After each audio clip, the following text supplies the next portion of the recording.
Boa noite, Carlos.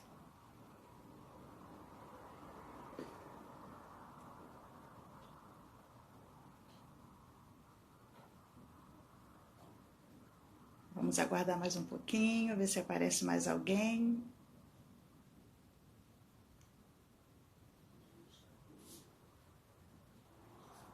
O Instagram está avisando que estamos online. Boa noite, Carlos, mais uma vez.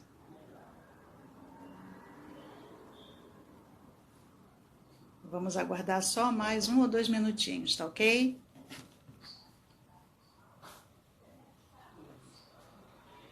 Tassiana, Stanislau, meu marido, usando o perfil do nosso filho mais velho.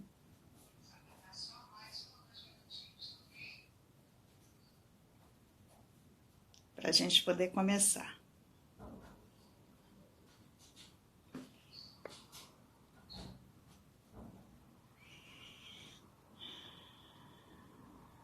Que prazer, Tassiana, ter você aqui. Vão compartilhando aí, gente, para ver se aparece mais alguém, porque hoje nós vamos fazer essa live falando um pouquinho dos aspectos jurídicos, das questões que envolvem a relação dos filhos e filhas com as mães narcisistas. Em primeiro lugar, eu preciso dizer para vocês que não existe uma lei específica para mães tóxicas. Né? Existem leis, dentre elas a Constituição Federal, que trata das relações de família, né? Não só de pais e filhos, mas de cônjuges, enfim. Em primeiro lugar, eu quero dizer para vocês por que Tati. Oi, Tati. Que prazer, Tati. Em primeiro lugar, eu quero dizer para vocês por que eu escolhi esse tema.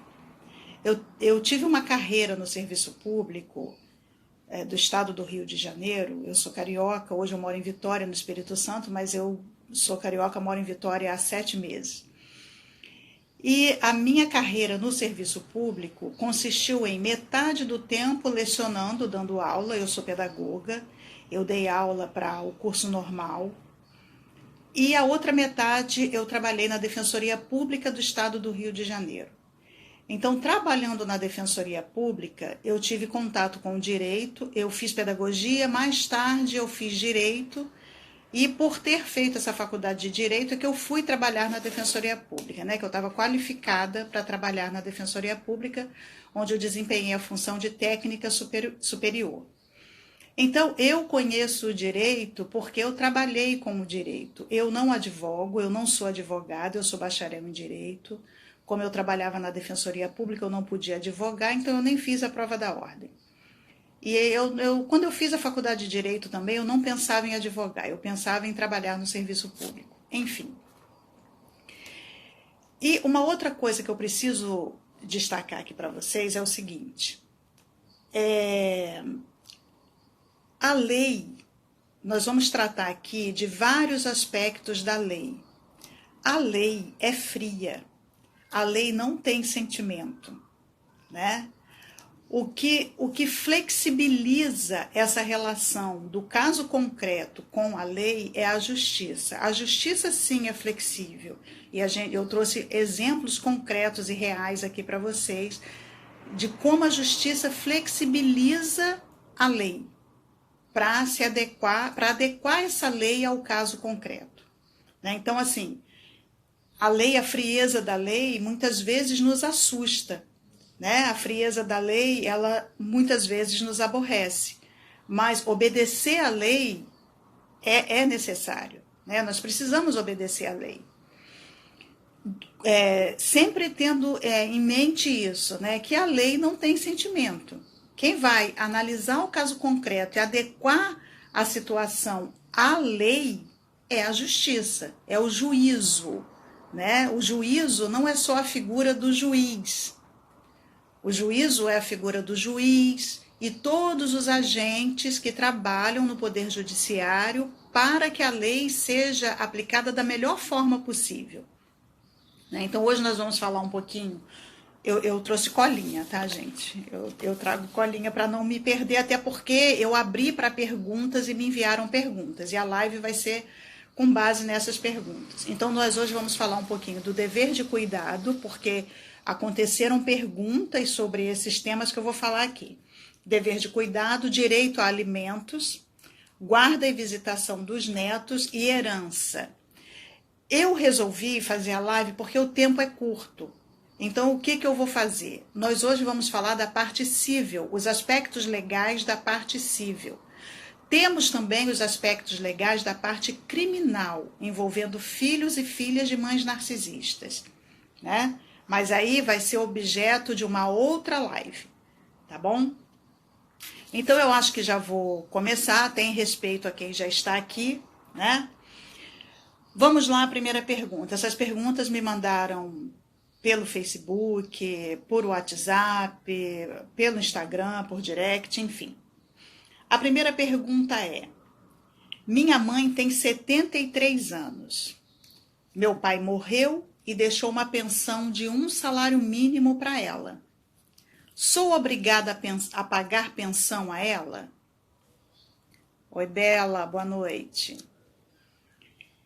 Bom, uma resposta inicial, a resposta que advogado adora, depende.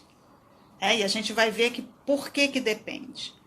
Depende de uma série de circunstâncias que vão ser observadas no caso concreto para que o juiz possa decidir como ele vai aplicar a lei nesse caso. Nós temos o dever de cuidado, que foi trazido pela Constituição Federal. O artigo 229 da Constituição diz que há uma obrigação dos pais com os filhos menores e dos filhos maiores com os pais, quando os pais estão em situação de velhice, carência ou enfermidade. Então, o dever de cuidado, ele existe. Dever é obrigação. O artigo 1º do Estatuto do Idoso, ele nos diz quem é o idoso. O idoso é um indivíduo com 60 anos ou mais. Então, aqui, para a gente não perder o foco aqui da nossa live, a gente tem que lembrar o seguinte: a obrigação que os filhos maiores têm com os pais idosos, em situação de enfermidade, carência ou velhice. Velhice, a partir dos 60 anos, de acordo com o Estatuto do Idoso, 60 anos ou mais, já entrou na velhice. Então, há um dever de cuidado dos filhos maiores com os pais idosos, sejam eles idosos, carentes ou enfermos, tá bom? A lei, ela não estabelece o dever de amar. Ninguém tem o dever de amar ninguém. Né? Não tem lei que regulamente isso. Mas o dever de cuidado é imposto a todos. Eu trouxe aqui, eu falei que ia trazer alguns exemplos de como a justiça é flexível e vai adequando a lei ao caso concreto. Se não me engano, foi no final do ano passado, houve uma decisão da 2ª Vara de Família da comarca de São Carlos, no interior de São Paulo.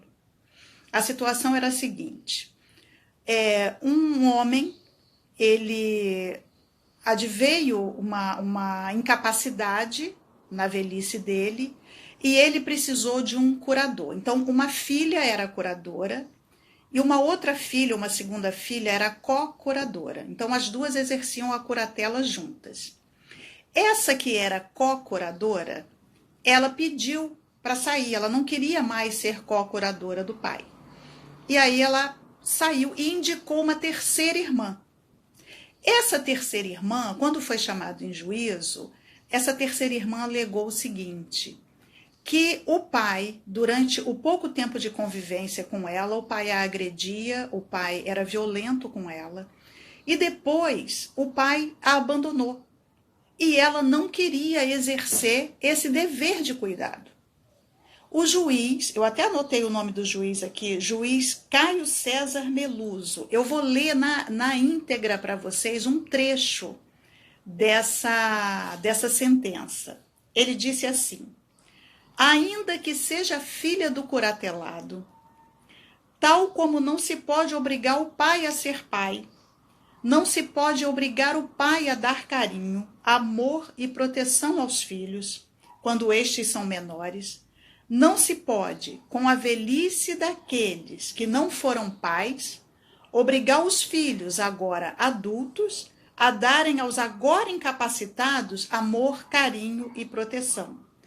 Quando muito, em uma ou outra situação, o que se pode é obrigar a pagar pensão alimentícia. Então, veja bem, o juiz, ele desobrigou essa terceira filha a exercer o dever de cuidado, né? O dever de cuidado, assim, no sentido do afeto, da companhia, né? Porque o curador tem que estar presente na vida desse pai. Só que o juiz observou o seguinte: com certeza essa terceira filha provou que esse pai não foi um pai presente. Ele não exerceu o papel de pai, né? Porque também a lei, ela determina, a própria Constituição determina que os pais têm a obrigação de cuidar dos filhos, né? Se esse pai se furtou de cumprir a obrigação de pai, por que agora ela, que é filha, tem que cumprir a obrigação de cuidar, né? Então, ela provou em juízo e o juiz a eximiu do dever de cuidado. Ainda continuando com base na primeira pergunta. Porque a pergunta eu vou repetir para a gente não se perder. A pergunta é: minha mãe tem 73 anos, meu pai morreu e deixou uma pensão de 1 salário mínimo para ela. Sou obrigada a pagar pensão alimentícia a ela? Então a pergunta é essa. A gente está falando aqui um pouquinho do dever de cuidado para quem está entrando agora. Gislaine. Bom, enfim. Se o juiz, por que eu disse que depende? Se o juiz entender que ele tem que fixar uma pensão alimentícia, ele vai ter que observar 2 princípios, 2 pilares, 2 situações que ele tem que observar. A primeira é a possibilidade que essa filha tem de pagar alimentos. A segunda é a necessidade do alimentando, que no caso é a mãe. O juiz nunca pode fugir desses 2 pilares. Então, concluindo a resposta, por que eu falei que depende? Se essa mãe provar em juízo que ela precisa de um complemento da renda dela para se manter, né, com o essencial, com o básico, essa filha vai ter que pagar alimentos, tá? E aí, Isabel, mas a mãe é narcisista. O juiz não vai obrigar a conviver com essa mãe, mas pagar alimentos diante da prova de que essa mãe precisa de alimentos, a filha vai ter que pagar alimentos. Isabel, eu sou filha de mãe narcisista e eu não trabalho, eu não tenho carteira assinada. O juiz vai arbitrar um valor com base no salário mínimo, porque a pessoa não trabalha de carteira assinada, mas ela tem alguma renda, né? Ou ela é diarista, ou ela é manicure, enfim. Ela tem alguma renda, né? Então o juiz vai arbitrar o valor. Mas eu não trabalho, eu não faço nada, eu dependo do meu marido. O juiz não vai obrigar o marido, né? O juiz vai analisar o caso concreto, vai mandar fazer estudo para ver que decisão ele vai tomar, tá? Mas a princípio, teoricamente, o dever de cuidado existe e a necessidade de alimentar, a possibilidade de pensão alimentícia vai ter que se basear na possibilidade do devedor e a necessidade do alimentando. O devedor, no caso, é quem vai pagar a pensão. Tem uma segunda pergunta aqui, que também está relacionada com o dever de cuidado. Sim, quando é que um filho não está obrigado a pagar pensão para o pai ou para a mãe? Né? Há a possibilidade? Existe a possibilidade. Eu pesquisei na internet, eu só encontrei um caso de um rapaz, de São Paulo também. A mãe dele matou o pai dele. Eles eram casados, o pai e a mãe desse rapaz eram casados, e a mãe matou o pai. E a mãe, quando atingiu, entrou na velhice, né, atingiu, foi considerada idosa por conta da idade, ela pleiteou alimentos. E o filho falou, não, eu não vou pagar alimentos para a pessoa que matou meu pai. E o juiz desobrigou também esse filho de pagar alimentos. Tá? A segunda pergunta diz assim, posso colocar minha mãe em um asilo? Olha o caso concreto. Eu trabalho viajando muito, inclusive para fora do país. Sou filha única, meu pai é falecido, nenhum parente aguenta as maldades dela e não tenho como cuidar. Ela é narcisista perversa. Se colocar no asilo é a única forma possível para você exercer o dever de cuidado, você pode colocar num asilo, sim. Inclusive, você está assim, cumprindo a sua obrigação, né? Cumprindo o dever de cuidar, colocando no asilo. Por quê? Porque se ela é idosa, ela não tem como se cuidar, não tem ninguém que cuide dela, e você viaja, inclusive para o exterior, eu deduzo que essas viagens para o exterior são longas, né? Não são viagens curtas, não é uma viagem que você vai e volta em poucos dias, enfim, principalmente porque são a trabalho. Então, você está exercendo o dever de cuidado ao colocá-la no asilo, né? Porque você não está deixando ela sozinha no asilo, tem pessoas, funcionários que vão cuidar dessa pessoa, enfim. É isso que eu falo, a lei é fria, mas a justiça é flexível, né? A justiça vai analisar caso a caso. É claro que para uma pessoa ir para o asilo, por que ela foi para o asilo, né? Quais são as circunstâncias? Quem é que vai poder reclamar isso? Né? Se essa filha trabalha e viaja muito, é órfã de pai, não tem pai, né? Os parentes também não estão disponíveis para ajudar, ela é filha única, então realmente ela não tem outra saída, a não ser colocar em uma instituição de acolhimento. A terceira pergunta diz o seguinte, essa terceira pergunta também, ela envolve um tema que é bastante amplo, bastante complexo. Oi, Michele, Maria Fernanda, minha filha. Minha mãe tomou a minha filha e hoje exige pensão dela. Minha filha tem 15 anos. A minha mãe pode pedir pensão para a minha filha? Essa pessoa, eu cheguei a conversar, bati um papinho com ela na internet. A história foi a seguinte. Essa moça que me mandou a pergunta, ela era muito jovem quando a filha dela nasceu. E a filha de mãe narcisista, o que aconteceu? Num dado momento, a criança já era grandinha, acho que tinha uns 3 anos, a mãe dela colocou ela para fora de casa e essa moça, ela ficou assim preocupada, né, de levar a filha com ela, porque de colocar a filha diante sob as vulnerabilidades, né, de quem não tem casa, de quem não tem uma casa para morar. E aí ela deixou a filha com a mãe dela, né, deixou a criança com a avó. Com o passar do tempo, o que essa avó fez? Essa avó, que é narcisista, né, mas não é por isso que a história se desenrolou dessa forma que eu vou explanar aqui para vocês. Essa avó, ela pediu a guarda da neta.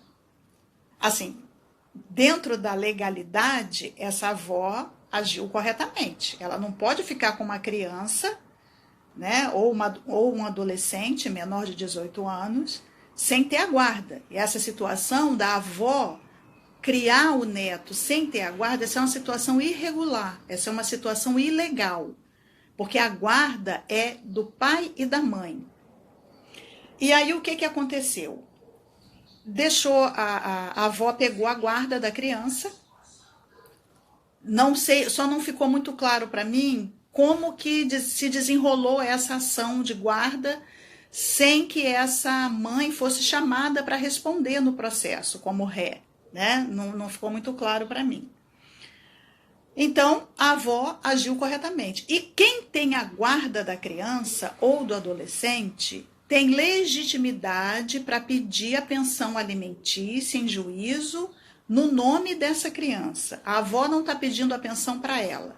A A avó está representando a criança em juízo para pedir ao juiz que obrigue os pais a pagar alimentos para essa criança. Os alimentos são da criança. Como é uma criança ou um adolescente, eles não são absolutamente capazes, não têm condições de gerir a própria vida. O que acontece? O guardião, nesse caso, é que vai gerir a vida dessa criança, inclusive administrar o dinheiro que a mãe entrega, né? Então, assim, a rigor, essa avó agiu de acordo com a lei. E a situação se estendeu. Essa menina hoje tem 15 anos, que hoje não é mais uma criança, né? É uma adolescente. E a situação continua assim. A mãe da adolescente morando em uma outra cidade e a avó cuidando da neta, né, com o termo de guarda. Regularizou a situação, né? Isso eu gostei muito dessa pergunta, porque essa é uma queixa recorrente. A gente vê nos grupos, e até chegam perguntas para mim sobre isso. Ah, e a minha mãe tomou meus filhos, o que eu faço? O que eu posso fazer? Você pode ir lá e pegar. Ah, mas eu não tenho a guarda. Claro que tem. Eu vou explicar uma coisa aqui para vocês. Quando uma criança nasce, quem registra a criança é pai e mãe, né? No Brasil acontece muito do pai não registrar, né? Fugir da responsabilidade. Mas vamos supor que o pai e a mãe registraram tudo legalzinho, como determina a lei e a normalidade. Esse pai e essa mãe já têm a guarda natural dessa criança, não precisa de um termo de guarda dado pelo juiz. Qualquer outra pessoa que queira criar essa criança, como popularmente se fala no Brasil, né? Ah, peguei uma criança para criar, tem que ter o termo de guarda. Se não tiver o termo de guarda, essa criança está em situação irregular com esse guardião. Os avós, muitas vezes, pensam o seguinte: ah, mas o meu nome está lá na certidão de nascimento do meu neto, porque vem lá avós paternos e avós maternos. O nome está lá, mas os avós não têm a guarda. Os avós não têm a guarda. Para que o avô ou a avó tenha a guarda, é preciso que um juiz dê a guarda. Isso demanda o quê? Uma ação judicial de guarda, onde vai ter estudo social, estudo psicológico, e no final o juiz dá uma sentença. A partir dessa sentença é feito o termo de guarda. Quando essa criança ou esse adolescente completar 18 anos, se ele for absolutamente capaz, se ele não tem nenhum problema de saúde, nenhum atraso mental que impossibilite ele de gerir a vida dele, ele não precisa mais de guardião. Também se extingue o poder familiar, que é o poder e dever que os pais têm em relação aos filhos menores de 18 anos. Completou 18, se extingue a guarda para o guardião e o poder familiar para o pai e para a mãe. Muita confusão se faz também com a tutela. O que é a tutela? Guarda é uma coisa, tutela é outra, né? Embora, assim, objetivamente, no caso concreto, guardião e tutor vão cuidar dessa criança ou desse adolescente. E vimos anteriormente ainda a figura do curador. Eu vou explicar as três, vou aproveitar para dar uma pincelada aqui nos três. Guarda. Para que eu tenha a guarda de uma criança ou de um adolescente, não precisa que os pais dessa criança ou desse adolescente sejam destituídos do poder familiar. A guarda, ela não extingue o poder familiar, ela não desfaz o vínculo com os pais da criança ou do adolescente. Então, eu posso pedir a guarda de uma criança qualquer ou de um parente, né, e ele vai continuar sendo filho de quem é. A tutela, quando cabe a tutela? A tutela cabe quando os pais são falecidos ou foram destituídos do poder familiar. Isso acontece muito nas instituições de acolhimento, né, para crianças, antigamente chamadas orfanatos. Tem muitas crianças lá que os pais foram destituídos do poder familiar, né? E essa criança provavelmente pode ser que venha a ser colocada numa família substituta. Então, destitui-se do poder familiar porque normalmente espera-se que essa criança seja adotada. E um pressuposto também da adoção é a destituição do poder familiar. Então, a guarda e a tutela, a diferença é essa. A curatela é para maiores de idade que fizeram 18 anos e, teoricamente, teriam que atingir a maioridade civil e a a capacidade absoluta, mas por algum retardo mental, por algum problema que impossibilite ele de gerir a própria vida, ele precisa de alguém que cuide dele. Como ele não é menor mais, ele não vai ter guardião nem tutor, ele vai ter um curador. Grosso modo, é isso. Tá bom? Vamos à quarta pergunta, então. Não deixe o meu filho ter contato com a minha mãe narcisista. Ele tem 9 anos. Ela disse que vai procurar um advogado porque quer visitar meu filho. Isso é possível? Sim, é possível. O direito de visita dos avós está previsto lá no artigo 1589 do Código Civil, no parágrafo único. Esse dispositivo ele existe para proteger as crianças e adolescentes no caso de terminou o casamento, né? De solução do casamento ou da união estável. O legislador entendeu que os avós teriam dificuldade para visitar os netos quando o filho se separa do seu cônjuge, né? Filho ou filha. Então, o legislador criou esse artigo para dar aos avós o direito de visita, né? O direito de convivência com os netos e também aos netos o direito de convivência com os avós. Mas esse artigo ele não é aplicado somente para o caso de separação. Os avós podem, em qualquer situação, ajuizar uma ação de regulamentação de visita. Tá? Isso está lá no artigo 1589, parágrafo único do Código Civil. E, repito, se os avós entenderem, né, que os pais dessa criança estão impossibilitando essa convivência, ele pode ajuizar essa ação. E aí, de novo, podem me perguntar, mas Isabel, a avó é narcisista, Isabel. Aí entra aquela flexibilização da justiça. Sempre que há uma ação envolvendo criança e adolescente, criança, o Estatuto da Criança e Adolescente que determina, né, diz quem é criança e quem é adolescente. De 0 a 12 anos incompletos é criança. Então, ele tem de 0 a 11 anos, 11 meses e 29 dias é criança. Completou 12 anos até 18 é adolescente. Toda vez que há uma ação envolvendo criança ou adolescente, o juiz é obrigado a observar um princípio norteador do direito da criança e do adolescente, que é o princípio do melhor interesse da criança. Como que vai se dar essa flexibilização? O avô ou a avó, aqui no caso a avó narcisista, né, ela vai ajuizar uma ação de regulamentação de visita. Essa mãe vai ser chamada em juízo para explicar por que ela não deixa a avó visitar o neto. Ela vai relatar. Olha, ela é uma pessoa tóxica, ela faz mal, ela isso, ela aquilo outro. O juiz vai mandar fazer um estudo psicossocial. Aí é que entra de novo a figura do juízo, não é apenas a figura do juiz. O juiz é aquela pessoa, aquele servidor público, né, que prestou concurso e está lá, é juiz. O juízo são todos esses elementos que trabalham no Poder Judiciário para que o processo ande, para que o processo caminhe. Então, o juiz vai determinar que um assistente social e um psicólogo façam um estudo psicossocial para avaliar se realmente o que está acontecendo, né? Se é só uma rixa, se é um entrever, um mal-estar entre mãe e filha, ou o que de fato está acontecendo. Feito esse estudo psicológico, esse estudo psicossocial, ele não decide a questão, mas o juiz ele vai se basear nesse estudo para dar a decisão final.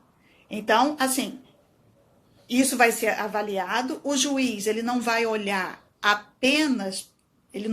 as lágrimas dessa avó e nem para as lágrimas dessa mãe. Ele vai olhar para a criança, né?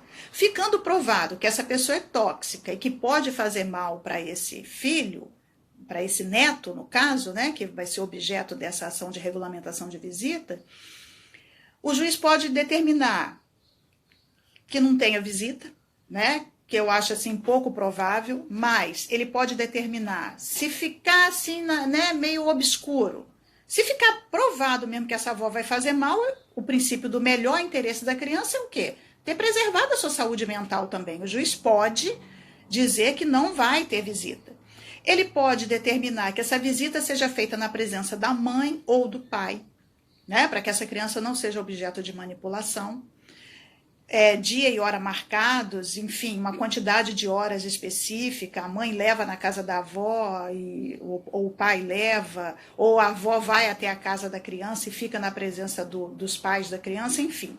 Há algumas possibilidades para o juiz decidir, mas o fato é, a frieza da lei garante, que essa avó tenha o direito de ajuizar a ação de regulamentação de visita. É difícil, mas é real. A quinta pergunta. A minha mãe narcisista diz que vai fazer um testamento e vai me deixar de fora. Ela realmente pode fazer isso? Olha, é uma outra situação, né? O Código Civil, ele relaciona lá quem são os herdeiros necessários. Pois é, Michele, teoricamente pode parecer justo, mas e na prática? Olha, Michele, é o que eu falei logo de início. A lei é fria, a lei não tem sentimento, né? A lei, ela é fria, ela está lá escrita para todo mundo. A justiça é que vai flexibilizar o encontro do caso concreto com a lei. Eu não sei se você chegou, mas logo no começo, mas no comecinho eu dei o exemplo, dei dois exemplos. Um exemplo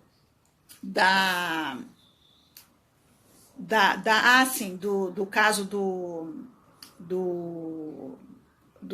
senhor inválido, né, que precisava de um curador, e a irmã e a filha, que era curadora, tinha uma co-curadora. Essa co-curadora saiu de cena, não quis mais ser co-curadora do pai, e sugeriu que uma terceira filha fosse a co-curadora. E essa terceira filha falou: olha, eu não quero, porque ele conviveu pouco comigo, durante essa curta convivência ele me agredia, ele me maltratava, e depois ele me abandonou. Então, como é que eu vou cuidar de uma pessoa que me abandonou? Eu sei que existe o dever de cuidado, eu sei que a Constituição reza isso, eu sei que o Código Civil reza aquilo, mas eu não quero, eu não tenho convivência com meu pai, não há afeto.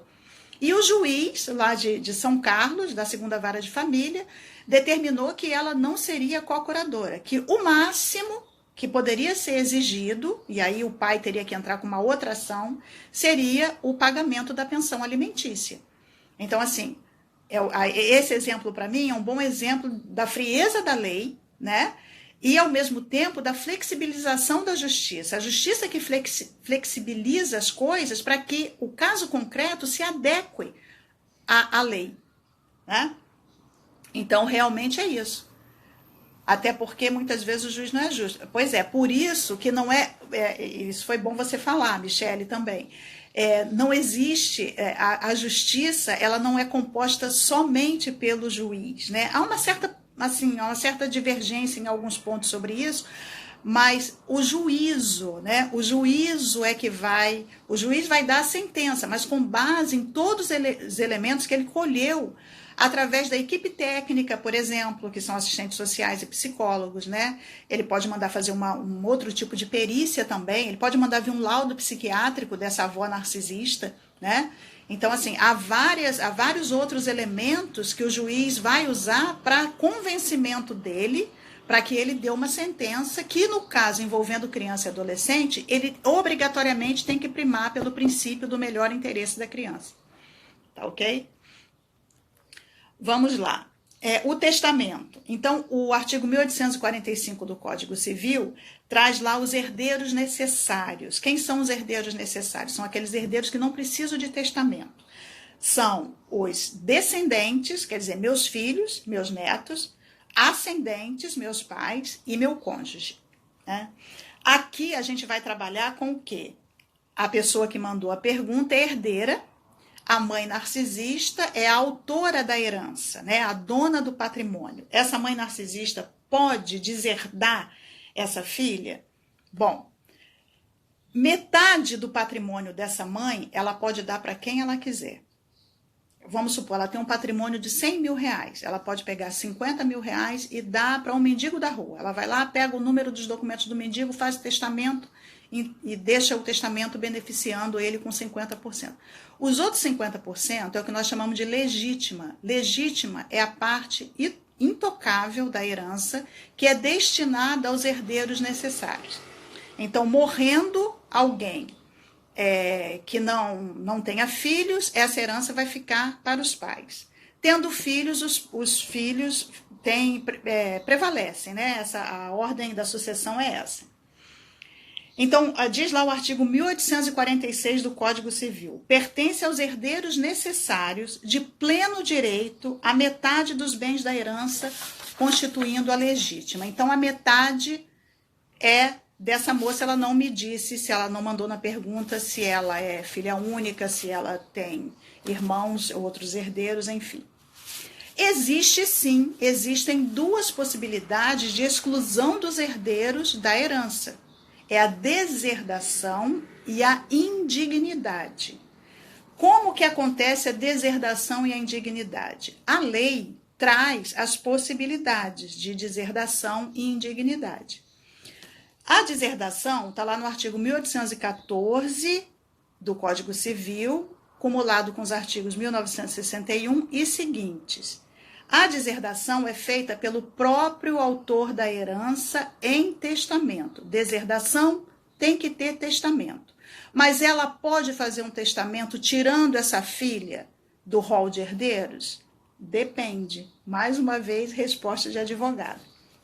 Se essa filha praticou ofensa física, e aí no caso é uma lesão corporal, que é um crime previsto no artigo 129 do Código Penal. Se essa filha cometeu uma injúria grave, nesse caso, injúria também é crime, mas no caso da deserdação, não precisa ter uma ação penal. Se essa filha teve relações ilícitas com o padrasto, vamos supor que a mãe dessa moça é casada com outro homem que não é o pai dela, e ela tem um relacionamento com esse padrasto, a mãe pode deserdá-la, tá? Se essa mãe está num quadro de alienação mental ou grave enfermidade e a filha desamparou, cabe também. Mas isso tudo tem que ser provado, tá, gente? Isso não é assim de boca. A mãe falar assim, minha filha me abandonou e eu vou deserdar. Tem que ter prova, tá? Tem que ter prova em juízo. E lembrando aqui da flexibilização da justiça do caso de novo de São Carlos. O idoso está inválido, tanto que precisa de curador, e a filha não quis desempenhar o papel de curadora, porque ela foi maltratada na infância, no curto período de convivência, e foi abandonada logo em seguida e nunca conviveu com esse pai. A pouca convivência que teve foi uma convivência de maus tratos, de abusos psicológicos e físicos. Então, o juiz a desobrigou do cumprimento do dever de cuidado. Se essa herdeira, além dessas hipóteses, dessas 4 hipóteses que eu trouxe, ela cometeu uma tentativa de homicídio culposo ou cometeu homicídio contra os herdeiros ou contra os herdeiros, contra o autor da herança, contra o cônjuge ou companheira deste, ascendente ou descendente do autor da herança, ela pode ser deserdada, tá? E a indignidade? Em que hipótese cabe a indignidade que está lá no artigo 1815 do Código Civil? A indignidade, ela tem que ser declarada por sentença. É diferente, a deserdação é no testamento, a indignidade é por sentença.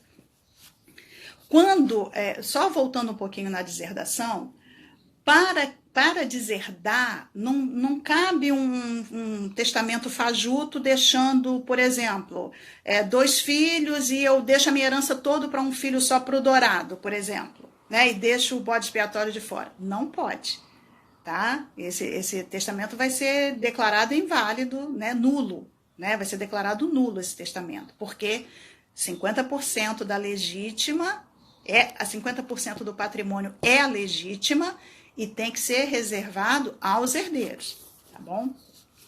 Indignidade. A indignidade, ela é declarada por sentença. Quando acontece, eu vou dar um exemplo aqui que vocês vão entender perfeitamente. Suzanne von Richthofen.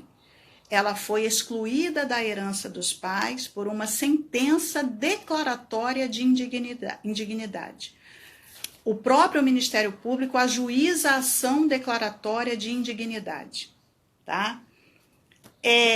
Como cabe a indignidade no crime tentado, o que é a tentativa? Vamos pegar o caso da Suzanne von Richthofen. Vamos supor que ela tenha tentado matar os pais, né? E eles não morreram, eles sobreviveram. Cabe também a ação declaratória de indignidade.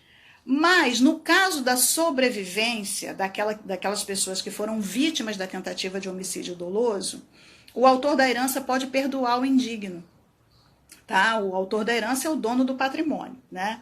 Só que ele tem que perdoar de forma expressa, em cédula testamentária, e esse perdão vai ser irretratável. A Suzanne Richthofen, eu estava lendo a sentença, né, que condenou, eu achei que ela havia sido considerada partícipe, ela foi considerada coautora do homicídio da mãe e do pai. E aí foi ajuizada a ação declaratória de indignidade e ela foi afastada da sucessão, né? E só o irmão dela herdou o patrimônio, tá? Então, essas foram as perguntas, essas foram as respostas. Se ficou alguma dúvida, nós temos ainda alguns minutos e eu posso responder. Deixa eu voltar aqui e ver se eu acho. Algum estudo atesta que mãe é NP? Não sei se isso existe. As NPs sempre são protegidas. Olha, os estudos, Dani Corol, os estudos são... Eu vejo mais estudos feitos por psicólogos e psicanalistas, né? Mas o transtorno de personalidade narcisista, ele está descrito no manual, né, de psiquiatria, no DSM-5. Então, lá tem a descrição. A grande questão envolvendo a mãe portadora do transtorno de personalidade narcisista é realmente essa proteção, uma proteção que eu julgo cultural, né? Cultural no sentido até de, considerando que a religião também é parte da cultura de um povo, considerando também boas doses da religiosidade, né, dentro desse contexto cultural. Então, daí vem a dificuldade, né? É o que eu falei em uma live anterior, que infelizmente eu não consegui gravar, que eu fiz com a Viviane. O ideal é que esses transtornos, sejam eles quais forem, sejam diagnosticados por médicos, né? O ideal é isso, que um médico faça o diagnóstico do transtorno e encaminhe essa pessoa para uma terapia, né? Mas o que acontece com o portador do transtorno de personalidade narcisista? Ele não vai a médico. Ele tem tanta certeza, né, de que ele é correto, de que está tudo ok, de que tem que ser assim, que ele não procura ajuda, né? Há uma série de fatores que levam esse portador do transtorno de personalidade narcisista a pensar dessa forma. Então, fica difícil. Quem tem feito o diagnóstico são terapeutas que cuidam dos filhos e filhas de mães narcisistas. Às vezes o paciente já chega até com esse diagnóstico pronto, né? Eu li, eu estudei, eu fiz teste na internet e eu sei que minha mãe é narcisista. É uma coisa assim tão peculiar, né? Tão bizarra, diriam alguns, e surreal, diriam outros, que você vê quem tem o transtorno não se cuida. As vítimas dessas pessoas, narcisistas patológicos ou perversos, é que procuram ajuda terapêutica, né? Então, assim, é difícil, né? Ventila-se, há casos em que a pessoa ventila a possibilidade de um outro transtorno, porque não houve um diagnóstico médico fechado. E realmente é difícil. É difícil. O ideal seria que um médico desse esse laudo, né? Meu filho de 21 anos e a ANP ajudou a criar tenta desde sempre manipular meu menino contra mim, embora de total ciência do que acontece, às vezes se deixa manipular. Pois é. O seu filho tem 21 anos, né? A sua mãe ajudou a criar, é isso mesmo, né? Que eu tô entendendo aqui. Ela não tenta manipular o seu filho, né? Ela manipula. O narcisista, ele vive dessa manipulação. O alimento dele, o suprimento dele vem dessa manipulação, né? Fica difícil realmente. A pessoa só vai se conscientizar disso com muita informação. Primeira coisa, admitir que existe a possibilidade de estar vendo alguma coisa errada com essa mãe, com essa avó, né? Que aquela questão cultural que a gente falou anteriormente é uma barreira. As pessoas preferem olhar, mas é o jeito dela, mas ela é assim, ou toda mãe é assim, na verdade, né? Umas fazem de conta que não são na frente dos outros, mas toda mãe é assim. Então a pessoa vai criando formas de aceitar o quadro, né? De colocar essa mãe narcisista dentro de uma bolsa de normalidade, vamos colocar assim, né? Porque é difícil entender, é difícil aceitar, né? É difícil para quem é vítima entender, né? Perdão. Bom, vamos ver se tem mais perguntas. Se tiverem mais perguntas, podem fazer, que ainda temos alguns minutos, 10 minutinhos. Por exemplo, se eu resolvo ser uma profissional da área e começo a dizer, sou sobrevivente de narcisismo materno, ela pode me processar, já que não tenho nenhuma comprovação? Não, ela não pode processar. Ela não pode processar, porque se houver uma ação, ela vai ter que provar que ela não é. Aí vai ficar difícil, né? Vai ficar difícil. Mas, assim, a gente fala não pode processar, mas eu tive um professor de processo civil que ele dizia assim, a gente pode pedir tudo em juízo. A gente pode pedir ao juiz que nos entregue a lua, que mande São Jorge e nos entregue a lua. Ele usava esse exemplo, né? Pedir, a gente pede qualquer coisa. O juiz é que vai avaliar a possibilidade jurídica do pedido, uma série de requisitos para ver se essa ação vai continuar ou não. Então, a mãe ela pode ir lá pedir uma indenização, porque a minha filha disse que eu sou narcisista e eu não sou. Então, vamos provar, né? Eu vi uma vez, estudando alguma coisa relacionada ao direito, um pastor processou alguém porque esse alguém disse que ele não era um religioso fiel. Ele praticava uma outra religião. Isso ofendeu o pastor, né? E ele foi lá e processou. E ficou provado que ele realmente praticava duas religiões. Então esse pastor saiu perdedor, né? É o caso, a mãe narcisista vai te processar porque você disse que ela é narcisista. Vamos supor que ela faça isso. Vai levar lá para o juiz essa queixa, né? Quero uma indenização porque minha filha disse que eu sou narcisista, eu não sou. Então prove com laudo, com atestado, com documentos que você não é narcisista. Mesmo sabendo que ela é por ter sido vítima. Se eu decido contar a minha história, ela pode me processar? Não. Ela não pode te processar. A sua história é sua, você conta ela para quem você quiser, né? A sua história é sua. Você conta a sua história para quem você quiser. E se ela faz parte dessa história, ela vai estar nesse contexto do que você vai contar. Tá ok, pessoal?